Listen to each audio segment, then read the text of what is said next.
Hi అండి. Welcome to Rupa Lavanyeshwara Lahari channel. చాలామంది లహరి గారు మీ వాయిస్‌ని మిస్ అవుతున్నామని మెసేజ్ చేశారండి. నన్ను నా వాయిస్‌ని మీరు ఎప్పటికీ మిస్ అవ్వరు. నేను ఎప్పుడోకప్పుడు ఏదో ఒక ఛానల్‌లో మిమ్మల్ని పలకరిస్తూనే ఉంటాను. ఇంకా రూపా గారి ఛానల్‌లో అయితే నెలకొకసారైనా సరే ఆవిడని పీడించి మరి ఏదో ఒక స్టోరీ నేను చెప్తాను. సో, ఎవ్వరు ఫీల్ అవ్వద్దు. ఇంకా లేట్ చేయకుండా నా డెవిల్ గడితో రొమాన్స్ స్టోరీలో ఈ పాటకి వెళ్ళిపోదాం. మమ్మీ నా వల్ల కాదే అంటూ అప్పటికే ఒళ్ళంతా నొప్పులు వస్తుంటే కష్టంగా చేస్తూ అంటుంది రియా. తప్పదే బాబు, ఈ 4 రోజుల్లో కళ్ళు మూసుకున్నామా పర్లేదు, లేదు అంటే మన బ్రతుకు బస్టాండే అని మమత కూడా ఏడుస్తూ దొర్లుతూ ఉంటుంది. రాబర్ట్ ఆల్రెడీ రియా ఉందని అప్పటికే గుడిలోకి వచ్చేసి ఉంటాడు. రియా, మమత, తులసి కాకుండా డెవిల్ మిగతా ఇంట్లో వాళ్ళు అందరూ వాళ్ళ వాళ్ళ కార్స్లో ఇంటికి స్టార్ట్ అవ్వడం చూసిన వెంటనే రాబర్ట్ మొహంపై నవ్వు వస్తుంది. వెంటనే కింద పడుకొని అతను కూడా పొర్లు దండాలు పెట్టడానికి రెడీ అయిపోతూ ఉంటే ఎప్పుడు రాయల్గా స్టైల్గా ఉండే రాబర్ట్ ఇప్పుడు ఇలా కింద దొరలడం అతని అసిస్టెంట్ విలియం చూడలేక, బాస్ మీరేంటి ఇలా అంటూ కంగారుగా అడ్డం పడుతూ ఉంటే William do what I say అని కమాండింగ్ వాయిస్తో ఆర్డర్ చేస్తాడు. అప్పటికే విలియంకి కూడా ఏం చేయాలో చెప్పేసి ఉంటాడు కాబట్టి టైం కూడా లేదని తన బాస్ అలా చేయడం ఇష్టం లేకపోయినా కూడా కష్టంగా గుడికి ఇంకో పక్కకు వెళ్తాడు విలియం. అక్కడ తులసి, మమత రియల చేత దగ్గరుండి మరీ పొర్లు దండాలు సరిగ్గా చేయిస్తూ మొక్కు చెల్లించేలా చూస్తూ ఉంటుంది. అప్పుడే విలియం వచ్చి రాబర్ట్ చెప్పినట్లే కష్టంగా వచ్చి రాని తెలుగుతో బామ్మగారు అని పిలుస్తాడు. ఆ పిలుపుకు తులసి, మమత, రియా ముగ్గురు ఆగి చూస్తారు. అప్పటికే అలసిపోయి ఉండడంతో దొరికిన కాసేపు అయినా రెస్ట్ తీసుకోవాలని రియా, మమత ఆగిపోయి రిలీఫ్గా ఫీల్ అవుతూ ఉంటే, ఏమే ఆగిపోయారు, దొరికిందే సందని చూస్తూ ఉండిపోయారా? సాయంత్రం లోపు 108 ప్రదక్షిణలు పూర్తి అవ్వకపోతే మళ్ళీ రేపు ఉదయం మొదటి నుంచి చేయాలి. మీకు అలా ఓకే అయితే ఎంతసేపు అయినా టైం వేస్ట్ చేసుకోండి అనగానే ఇద్దరి గుండెలు జారిపోతాయి.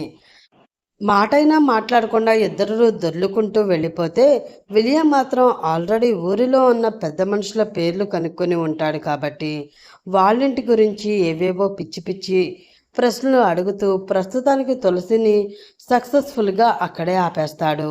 రాబర్ట్ రెడీగా ఉండి మమత వెళ్ళిన వెంటనే కింద పడుకుని రియా వస్తున్న దారికి అడ్డంగా రివర్స్లో దొర్లుకుంటూ వెళ్ళి ఆమె పైకి చేరిపోతాడు. అంత బరువు ఒక్కసారిగా మీద పడేసరికి ఊపిరి ఆడనట్లు అయిపోతుంది రియాకి. రాబర్ట్ నవ్వుకుంటూ క్షణంలో మళ్ళీ కిందకి దొర్లితే అతని పైకి రియా వస్తుంది. ఏయ్, ఎవరు నువ్వు అని గట్టిగా అరుస్తూ భారంగా ఊపిరి పీల్చుకుంటూ లేచి కూర్చుంటుంది. వెంటనే బుద్ధుందా, ఇలా మీదకి వచ్చేయడమేనా? ఎంత బరువున్నావో తెలుసా? ఆయన ప్రదక్షిణలు గుడికి లెఫ్ట్ నుండి చేస్తారు, కానీ రైట్ సైడ్ నుండి కాదు అంటూనే చిరాగ్గా మొహం పెట్టి తడిసిపోయిన ఆమె డ్రెస్ని పైనుండి కిందకి తుడుచుకుంటూ ఉంటుంది. కానీ రాబర్ట్ మాత్రం లేచి నిల్చుని చాలా కాలం తర్వాత ఆమెను చూడడంతో ఆరాధనగా ప్రేమగా చూస్తూ ఉండిపోతాడు. నిన్నే అడుగుతూ ఉంటే సమాధానం చెప్పవేంటి? రివర్స్లో ఎందుకు చేస్తున్నావు అంటూ రాబర్ట్ మొహం మీద ఒక్కసారిగా అరవడం ఆపేస్తుంది. హే, నువ్వా అంటూ మొహమంతా నవ్వుతూ పలకరిస్తుంది రియా. అప్పటికి ఆమెని డైరెక్ట్గా చూసి చాలా నెలలు అయిపోవడంతో గట్టిగా హత్తుకోవాలి అన్న కోరికని బలవంతంగా ఆపుకుంటూ, హాయ్ రియా, బాగున్నావా అంటూ రాబర్ట్ కూడా పలకరిస్తాడు. నేను బాగున్నాను, కానీ నువ్వేంటి ఇక్కడ అంటూ అలాగే నవ్వుతూ అడుగుతుంది రియా. చిన్న బిజినెస్ పని మీద వచ్చాను, నువ్వేంటి ఇక్కడ అంటూ ఏమీ తెలియని వాడిలా అప్పుడే చూసినట్లు అతను కూడా ఫేస్ పెట్టి అడుగుతాడు. నిజమా, ఇది మా ఊరే సీనియర్, ఇంట్లో చిన్న ఫంక్షన్ ఉంటే ఫ్యామిలీ అందరం వచ్చాము. సారీ, ఏమనుకోకు, నీ పేరు మర్చిపోయాను, చెప్పవా అనగానే ఏం చెప్పాలని రాబర్ట్ టెన్షన్ పడతాడు. ముంబైలో చదువుకునేటప్పుడు సీనియర్గా మాత్రమే ఆమెకి రాబర్ట్ తెలుసు, కానీ కనీసం పేరు కూడా గుర్తులేదు తనకి. అంటే ఆమెకి లవ్ లాంటివి లేవు కాబట్టి మర్చిపోయింది. కానీ ఆమె కోసం రాబర్ట్ గుండెల్లో చిన్న సైజు గుడి కట్టేశాడు అని ఇప్పటికీ ఆమెకి తెలియదు పాపం. నిన్నే సీనియర్ అంటూ మళ్ళీ అడిగేసరికి ఇప్పుడు కానీ రాబర్ట్ అని చెప్తే క్రిస్టియన్ అయ్యుండి గుడికి ఎందుకు వచ్చావు, ఎందుకు ఇలా దొల్లుతున్నావు అని ఖచ్చితంగా అడుగుతుంది. వేరే పేరు చెప్పడమే బెటర్ అనుకుంటూ తొందరలో నోటికి వచ్చిన పేరు రావణ్ అనేస్తాడు. అలా చెప్పగానే రియా మొహం చిట్లించి, అదేం పేరు, అసలు ఎవరైనా రావణ్ అని పెట్టుకుంటారా, వాడు రాక్షసుడు కదా అంటుంది. ఫ్యామిలీ అంతా క్రిస్టియన్స్ కాబట్టి పాపం నిజంగానే రామాయణం గురించి అంతగా ఐడియా లేని రాబర్ట్, అవునా ఏమో మరి, నా చిన్నప్పుడు మా పేరెంట్స్నే ఈ పేరు సెలెక్ట్ చేసి పెట్టేశారు అంటూ సింపుల్గా చెప్పి నవ్వి ఆ టాపిక్ని అక్కడితో కట్ చేస్తాడు. ఇంకా రియా కూడా ఏమీ అనలేక ఓకే అనేసి, సరే నువ్వింకా ఇక్కడే ఉంటావు కదా, మనం మళ్ళీ కలుద్దాం, ఇప్పుడు నాకు వేరే పని ఉంది. అప్పుడే వాళ్ళకి కాస్త దూరంగా ఒక రౌండ్ తిరిగేసి దొర్లుకుంటూ వస్తున్న మమతని చూస్తూ అంటుంది. ఎంత అందంగా ఉన్నా ముందు రోజు నుంచి పనులన్నీ చేసి అలసిపోయి వాడిపోయినట్లున్న రియా మోహన్ చూసి బాధగా జాలిగా అనిపిస్తుంది రాబర్ట్కి. నేను దూరం నుంచి చూసి నిన్ను పోల్చి నువ్వు ఇలా దొర్లుతూ ఉంటే చూసి సరదాగా నేను కూడా దొర్లాను తప్ప ఇవి నాకేం తెలీదు. అసలు ఎందుకు ఇలా చేస్తున్నావు? గుడికి వచ్చే రియా వాళ్ళు ఇలా దొర్లుతున్నప్పటి నుంచి అతనికి ఉన్న డౌట్ని అడిగేస్తాడు. ఇది మొక్కు అంటే దేవుడి కోసం చేస్తున్నాము, మా నానమ్మ మొక్కుకుంది అందుకే. అయినా ముంబైలో ఉండే నీకు ఇవన్నీ తెలియవులే, మనం మళ్ళీ కలుద్దాం, లేట్ అయితే నాకు మళ్ళీ ప్రాబ్లం అవుతుంది, బాయ్ అనేసి కష్టంగా ఉన్న మళ్ళీ మమత రౌండ్లో కలిసిపోయి దొర్లుకుంటూ వెళ్ళిపోతుంది రియా. ఆపాలని ఉన్నా ఆపలేక సైలెంట్గా అక్కడి నుంచి వెళ్ళిపోతాడు రాబర్ట్. ఎవడే వాడు, దొర్లుతూనే ఉన్నా కూడా గుసగుసగా అడుగుతుంది మమత. చూసావా నా ఫ్రెండ్ మమ్మీ, ఎక్కువ ఊహించుకోకు, నాకు ఒక్కడితోనే బ్రేకప్ అయ్యింది. అతను నేను ముంబైలో చదువుకుంటున్నప్పుడు నా సీనియర్. మాట్లాడుకుంటూనే ఇద్దరు దొల్లుకుంటూ వెళ్తుంటే రాబర్ట్ వెళ్ళిపోయాడు అని మెసేజ్ రావడంతో మెల్లిగా తులసిని వదిలించుకుని విలియం కూడా బయటపడతాడు.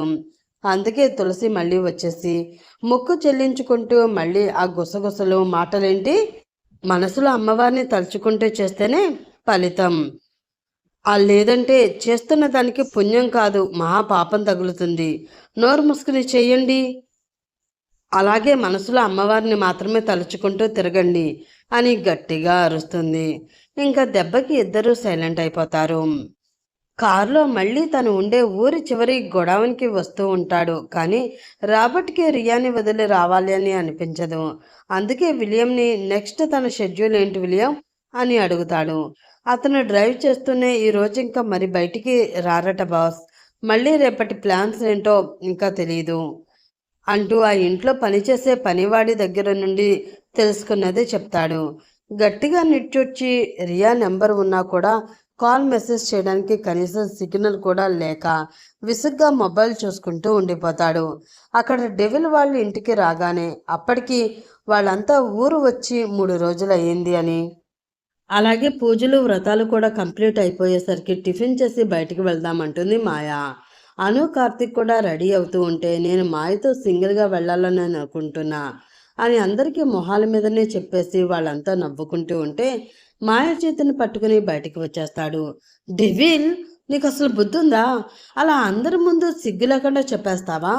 ఇంకా గార్డెన్ కూడా దాటకుండానే గట్టిగా డెవిల్ వీపుపై బాధేస్తూ అరుస్తుంది మాయా. ఏంటి బేబీ, చెయ్యి నోరు రెండు బాగానే లెగుస్తున్నట్లునే, నైట్ పనిష్మెంట్కి ఇవి కూడా యాడ్ చేయనా యాటిట్యూడ్గా అంటూ ఊరికి ఇలా అప్పుడప్పుడు వచ్చినప్పుడు ఇక్కడ లోకల్గా వాడుకోవడానికి ఉన్న బైక్ని షెడ్లో నుండి బయటికి తీస్తూ అడుగుతాడు. నైట్ డెవిల్ చేసే చిలిపి పనులు గుర్తొచ్చి ఒక్కసారిగా మాయ గుండె జల్లుమంటుంది మాయాకి. వద్దు, అయినా నీకు సిగ్గు లేకుండా పోతుంది డెవిల్ అంటుంది. కానీ అప్పటికే ఆమె బొగ్గలు ఎరిపెక్కి ఉండడం డెవిల్ కళ్ళలో పడి నవ్వుకుంటూ బైక్ స్టార్ట్ చేస్తాడు. గట్టిగా పట్టుకోవే అని బైక్ని ఒక్కసారిగా ముందుకు దూకిస్తూ, ఇది కూడా చెప్పాలా మేడంకి అంటూ అడుగుతాడు. ఆవ్ అని భయంగా అరిచి వెనక నుండి గట్టిగా డెవిల్ని ఖర్చుకుపోతుంది మాయా. నిజంగానే డెవిల్వి నువ్వు అని భుజం మీద కసితీరా కొరుకుతుంది. ఇది కూడా కౌంట్లోకి వస్తుంది బేబీ అద్దంలో నుండి చిన్నగా నవ్వుతూ చెప్పగానే ఉఫ్, టూ మచ్ డెవిల్ అని తల ఆంచి చల్లగాలి వీస్తుంటే కళ్ళు మూసుకుంటుంది. చీర ఎందుకు మార్చేస్తావే, ఇప్పుడు ఉండుంటే ఎంత బాగుండునో పరవశంగా చీరలో ఉన్న మాయాన్ని గుర్తు తెచ్చుకుంటూ అంటుంటే బాబోయ్, నీకేమైంది? మరీ 2 రోజుల దూరానికే?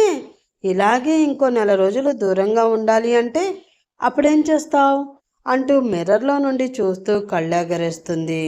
నెవర్ బేబీ, నీకు ముందే చెప్పాక నా నుండి నిన్ను దూరం పోనివ్వను అని. సో ఇలాంటి ఆలోచనలే పెట్టుకోకు అంటూ సడన్ బ్రేక్ వేసి కాస్త ఊరికి దూరంగా బైక్ ఆపుతాడు. రియా, కొంచెమైనా తినేసి వెళ్ళవే. డెవిల్ మాయా ఇంట్లో నుంచి స్టార్ట్ అవ్వగానే అక్కడ గుడిలో రియా వాళ్ళ 108 ప్రదక్షిణలు పూర్తి చేసుకుని ఇంటికి వస్తారు. వచ్చి రాగానే రియా ఏం మాట్లాడకుండా తినకుండా రూమ్లోకి వెళ్ళిపోతూ ఉంటే చెయ్యి పట్టుకుని ఆపేసి చెప్తుంది కల్పన. వద్దత, అందరికీ నేనంటే ఇష్టమనే భ్రమలోనే ఇన్నాళ్ళు ఉన్నాలే. ఇప్పుడిప్పుడే ఎవరేంటి అన్నది తెలుస్తుంది. అందుకే ఆకలి కూడా చచ్చిపోతుంది. రేపు తింటాను, ఈ రోజుకి ఉపవాసం. ఉదయం నుండి ఎలాగో ఉన్నా కదా, ఇప్పుడు పూర్తి చేయనివి అనేసి విసురుగా చేతిని లాక్కుని వెళ్ళిపోతుంది రియా. నిజంగానే మాయ వచ్చే వరకు రియాని ఆ ఇంటికి కాబోయే కోడలిగా, అలాగే మేనకోడలు, చిన్నది అంటూ అందరూ, ముఖ్యంగా కార్తీక్, కల్పన, అను కూడా ముద్దుగా చూసుకునేవారు. మాయ రావడంతో అందరిలో మార్పు వచ్చేసినట్లు అయిపోయింది. పైగా రియా చేసే పనులకి అందరికీ చిరాకు వచ్చి దూరం పెట్టేసరికి ఒక్కసారిగా తనని అందరూ వదిలేశారు అన్న ఫీల్తో అంటుందని కల్పనకి అర్థమవుతుంది. మెల్లిగా నచ్చ చెప్పి భోజనం తినిపించాలని ముందు మమతకి పెట్టి ప్లేట్లో రియా దగ్గరికి తీసుకుని వెళ్ళాలని అనుకుంటుంది. ఇక్కడ రియా మాత్రం మాయా డెవిల్ అని అలా హ్యాపీగా చూడలేక, మావయ్య ఎందుకు ఇంత కామ్గా ఉన్నారు ఛా అని బెడ్పై పడి కళ్ళు మూసుకుంటుంది. అలా ఏదేదో ఆలోచనలో ఉన్న రియాకి సడన్గా కళ్ళ ముందు ఫ్లాష్లా ఏదో అనిపిస్తుంది. ఒక్కసారిగా లేచి కూర్చుని ఓపిక లేకపోయినా కూడా తన మొబైల్ వెతికి తీస్తుంది. కానీ సిగ్నల్ ఉండదు. అయినా కూడా పట్టు వదలక వెతికేసరికి తనకి కావాల్సింది కనిపించి కనుబొమ్మలు ముడిపడతాయి. బాబోయ్, నీకేమైంది? మరీ 2 రోజుల దూరానికే?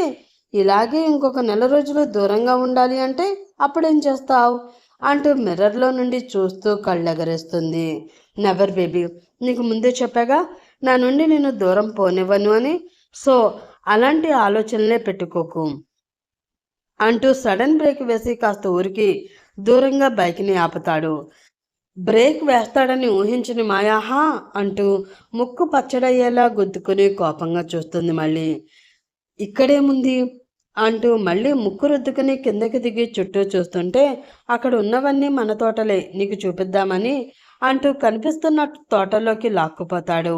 ఎప్పుడు అలాంటివి చూడని మాయ ఆశ్చర్యంగా పెద్ద కళ్ళతో సంతోషంతో చూస్తూ సూపర్ ఉంది డెవిల్, ఇదేం తోట అని అడుగుతుంది. జీడి తోట అంటే? అదేం తోట అంటే ఏం కాస్తాయి ఈ చెట్లకి అని అడుగుతుంది. కాజు, జీడిపప్పు. అలాగేనే, ఓహో అంటూ మొత్తం చల్లగాలికి తిరుగుతూ ఉంటారు. ఎవరూ లేకపోవడంతో చటుక్కున ఆమె నడుము పట్టుకుని కిందకి లాగి పెదవులు కలుపుతాడు డెవిల్. అని ముందు పెనుగులాడినా అతనిస్తున్న ముద్దుకి ప్రేమకి చిన్నగా నవ్వుకుంటూ మెడ చుట్టూ చేతులు బిగించేస్తుంది. కొన్ని క్షణాలు అలా వాళ్ళ ప్రేమలో ప్రేమగా కరిగిపోతాయి. అలా సరదాగా మళ్ళీ అన్నీ చూస్తూ ఉంటారు.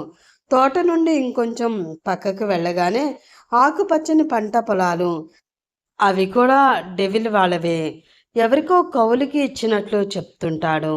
అవన్నీ వింటూ నడుస్తూ ఉంటే సడన్గా కాస్త పక్క నుండి కారు వెళ్తున్న సౌండ్ వస్తే ఇద్దరు చూస్తారు. రోడ్కి సైడ్నే ఉన్నారు కాబట్టి అది మెర్సిడెన్ బెంజ్ అని క్లియర్గా కనిపిస్తూ ఉంటే, హబ్బో, ఈ ఊర్లో బెంజ్ని మెయింటైన్ చేసే వాళ్ళు కూడా ఉన్నారా డెవిల్ అంటూ మాయ అడుగుతూ ఉంటే డెవిల్కి కూడా ఆశ్చర్యంగా అనిపిస్తుంది.